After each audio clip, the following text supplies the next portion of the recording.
And today, President Santos and I reviewed our progress and, I'm pleased to say, reached agreement on several new initiatives. First, as has already been mentioned, we're moving ahead with our landmark trade agreement. At our meeting at the White House last year, we approved an action plan to ensure the protection of labor rights. We all know that more work still needs to be done, but we've made significant progress.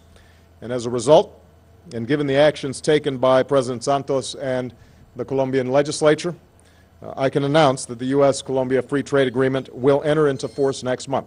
As I've said before, this agreement is a win for both our countries.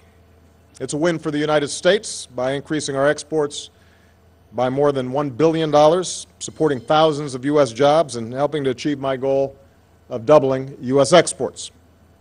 It's a win for Colombia by giving you even greater access to the largest market for your exports, the United States of America.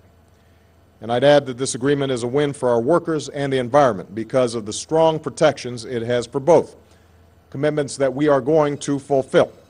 So, President Santos, thank you for your partnership in getting this done.